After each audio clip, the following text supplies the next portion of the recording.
This is RTV6 News at 6, working for you.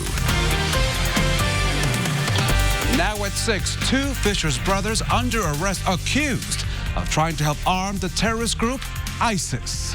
I'm Nicole Griffin tonight in Carmel, taking a closer look at why drivers say these plants here are causing a safety concern at roundabouts. I don't want to come out here and be mad every time I come out here. I want to come out here and be able to visit my family. Tall grass, fallen trees, and other maintenance issues at a local cemetery has a family frustrated. What the cemetery blames for this.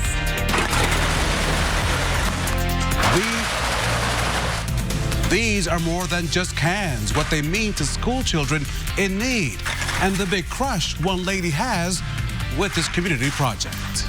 We begin tonight with a developing story, the terrorism arrests of two Indiana brothers. The Fisher's brothers appeared in court today. They're behind bars right now under federal indictment. They're accused of manufacturing machine guns for the terrorist group ISIS. A federal grand jury indicted 21-year-old Moyad Danan and 22-year-old Mahdi Danan with attempting to provide support and resources, including guns, to ISIS. They're also facing various firearms offenses.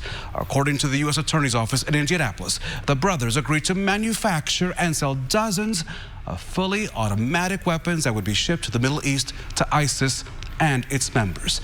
Officials say the brothers did not know that they were dealing with a cooperating witness with the FBI and undercover FBI agents. The brothers right now are being held without bond pending trial. RTV6 is in the Fishers neighborhood in Hamilton County right now where that raid happened. These are newly released pictures from people who live in the same area where the brothers lived there in Fishers. They say these show the raid of the brothers' home by federal agents back in May.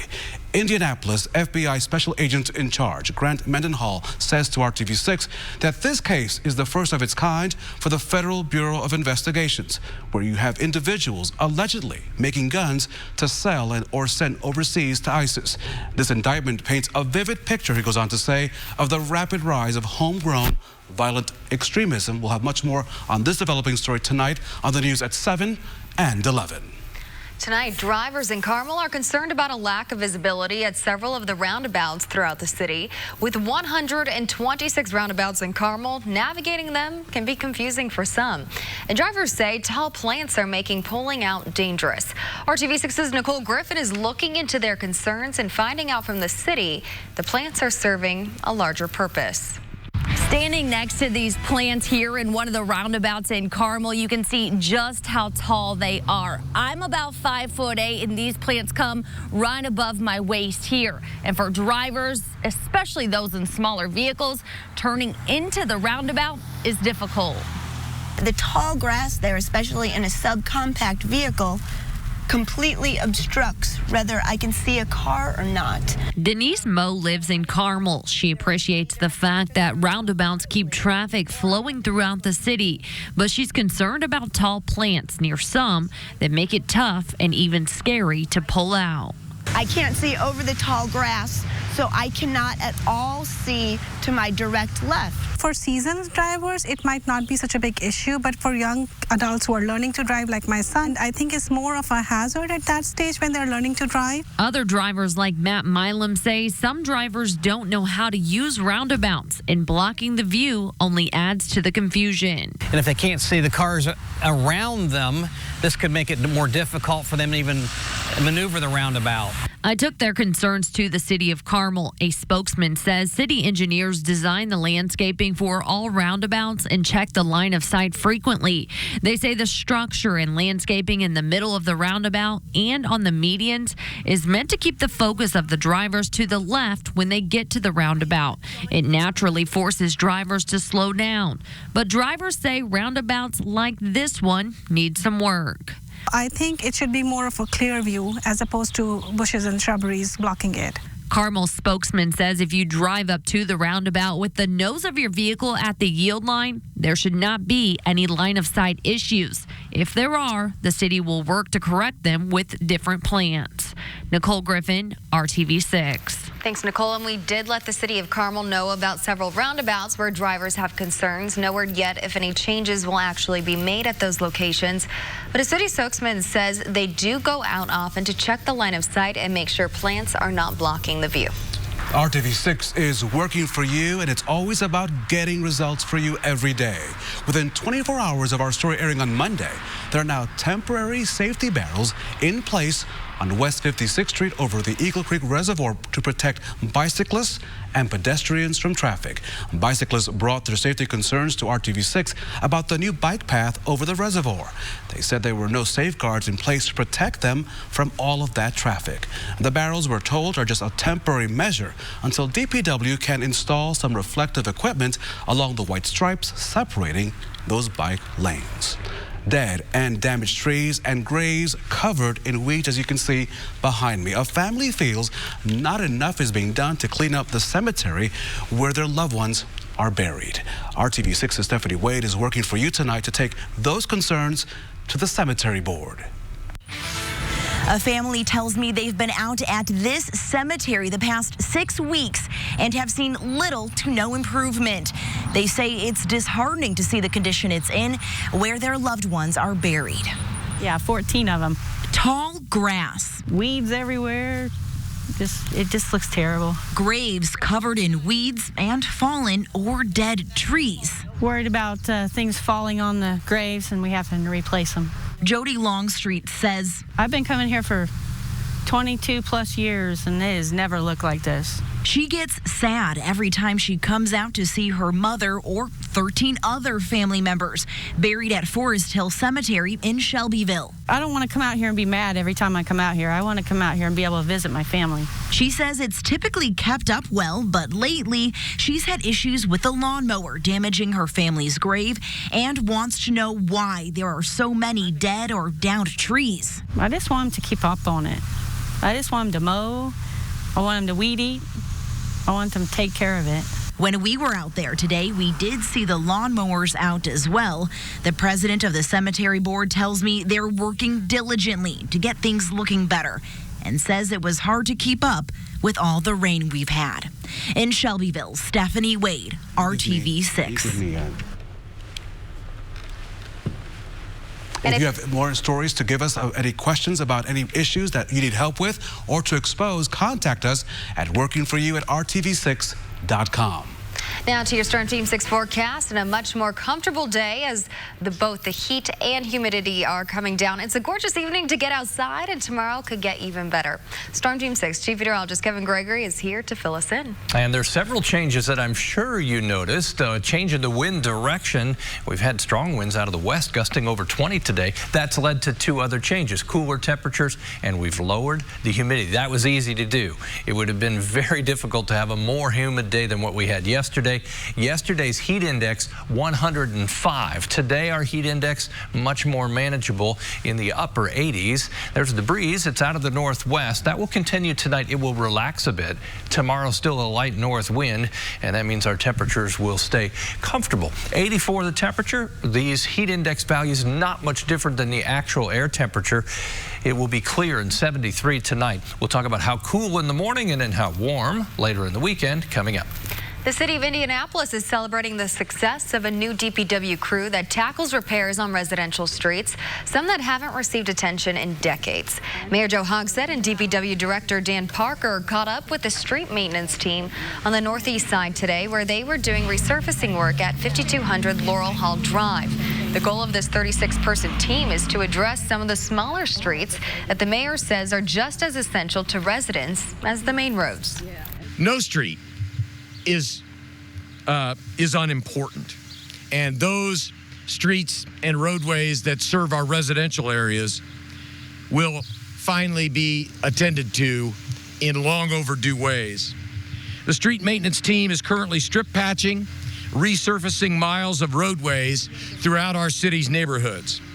For residents of these smaller streets, that adds up, and they still have plenty of miles to go. The mayor just announced the creation of this team late last year. So far this year, they have rehabbed roads in 21 areas of the city. Any cans will do, the more the merrier. So to come on the news at 6, the can-do attitude that goes beyond recycling and how you can connect and make a difference in the life of many children. And how would you like to race around Speedway's road course for the right price? You can get your laps this fall. Later in sports, we'll have details on a first-time program coming to IMS. Friday only at Ashley Home Store. This is RTV6 News at 6, working for you. Hiring Hoosiers is our commitment to connecting you with job and training opportunities. And for some mothers, life is a balancing act of providing for our family and having a sense of purpose. The government says 75% of mothers are also working full-time. Pursuing a career while raising children can be tough, but there are groups in Indy showing you don't have to do it alone. The Indy Mompreneurs is a support group started in 2017 that provides networking opportunities and support groups for working mothers with the option to bring their kids to meetups. There is also City Moms. They provide sessions for businesswomen to pick up skills for their companies and to simply listen when women need someone to listen to them. I think that it gives you a sense of purpose and not losing who you are, because you can be lots of things and not just mom. You can be a businesswoman, you can be a friend, you can be out in society and not just being mom. And so I think it helps you be a better mom if you're being the best you that you can be. And for a lot of women, that means pursuing their purpose or their dreams and whatever that might be.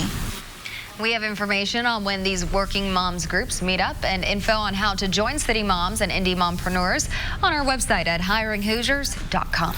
Mary Stump wanted to find ways to help kids in public schools. The problem, a big one to tackle. But an idea popped into her head while waiting to recycle scrap metal for her employer. Her decision to become the so-called can lady and her efforts have earned her this month's Jefferson Award for Multiplying Good. She's a shining example of leadership and service right here in Central Indiana. I've touched a lot of cans. Millions, probably 7, 8 million. I stop the car all the time to pick up cans. Any aluminum cans, beer, pop, we just want the aluminum. Mary Stump has a can-do attitude. She adores aluminum, especially its potential to improve the lives of children. This is not an event. This is what I do. 12 years ago, she started the Can Lady Project, collecting cans to recycle. In the beginning, it was slow going. So the first year I made $55. And you have to understand, I've never had a pop in my life. But she never gave up, remembering the iconic speech once delivered by former President John F. Kennedy. Ask not what your country can do for you, ask but what you can do for your country. And it was all about bringing it local to my community. What can I do to make my community better? Mary and her volunteers pick up the cans from 50 different groups in her truck with a name she likes to say. Bruce. Bruce? Bruce. All the cans loaded onto Bruce go to Mary's mission, supporting kids attending public schools. And one year I had a teacher ask for 3 iPads. And she said, do you have enough money for that? And I was like, yeah, I do. And that's when it really started to catch on. At this school, the money from the recyclables paid to support this reading and studying area for the kids. The 9 schools, which participate in the program, can request grants from the CAN project as their needs arise. We got a full bin. CAN pickups usually occur on Fridays, with visits to the recycler twice a week. And on average, the CAN lady is getting $200 a week for the loads, all to unload any burden on the shoulders of public school teachers. It takes special individuals, really. You laugh. You're special. Funny. You are special to really take on a cause out of passion and with heart. You're known as the Can Lady throughout Central Indiana. And for your leadership, for giving back to schools, for being someone that people can look up to, it is my honor, on behalf of RTV6, to present to you the Jefferson Award for Multiplying Good. You are awesome. Wow. The Can Lady, everybody. What do you think? You think it's chocolate? No, it's metal. So listen, it's not chocolate, and you can't recycle this one. Okay. You got it. Awesome. That's a keeper. This is the keeper. That's a keeper. That's a keeper. It's a lot about finding your passion. Being a leader is channeling your passion. And I suppose without passion, you're not much of a leader. What a special woman. And I think that's the first time I've ever heard if it was chocolate. Because you got the word as well, right? So it's not chocolate, it is metal. And Mary's hoping that you will develop a crush for helping school kids throughout the year to volunteer or to donate with the Can Lady Project. You can connect with Mary's Facebook page. All of that information in today's story on the RTV6 app, as well as theIndyChannel.com. And to nominate someone you know is making a difference in our community, go to our website, theIndyChannel.com, select the menu and the Life section, and click on Multiplying Good. And Kevin Gregory, I hope people will develop a crush for this amazing project right here in Indianapolis. I think they have and will. How about that? Thunderstorms off to the east. Yesterday's torrential rainfall that was developing at this hour is now off to the east. We'll zip down to the Gulf Coast. This is the national weather story. Tropical storm Barry may have an impact on Hoosier weather in the middle of next week.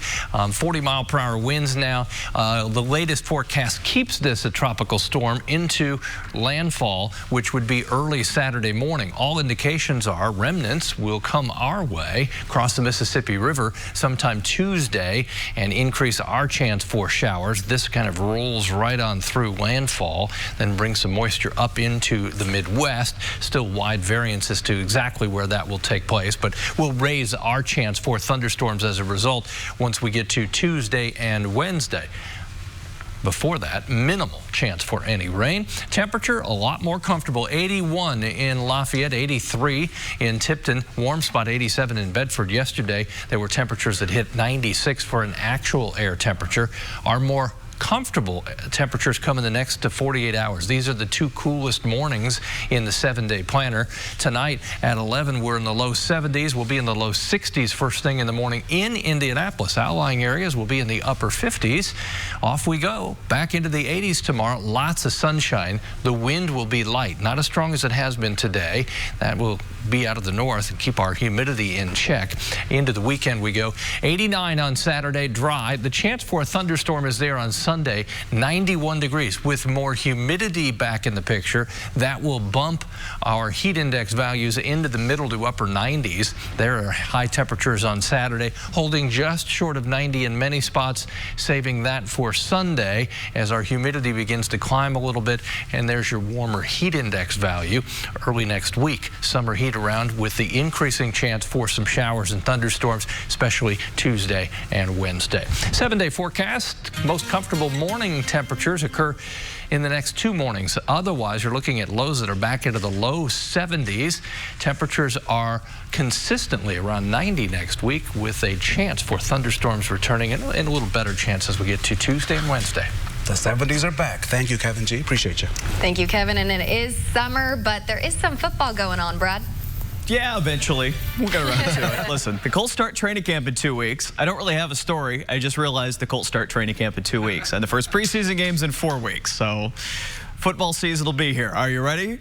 I know. We'll get ready for it soon enough. Anyway, the Pacers Summer League rolling on in Las Vegas are just getting started with their 4th game, taking on the Raptors right now. The teams will be seeded for a consolation round and a playoff that starts tomorrow. As for the Indians, they are back at it tonight as well, resuming play after the All-Star break. They're in Columbus. Mitch Keller is pitching for Indy. Zach Plesac for the Clippers. He's from Crown Point, Indiana, and he pitched at Ball State.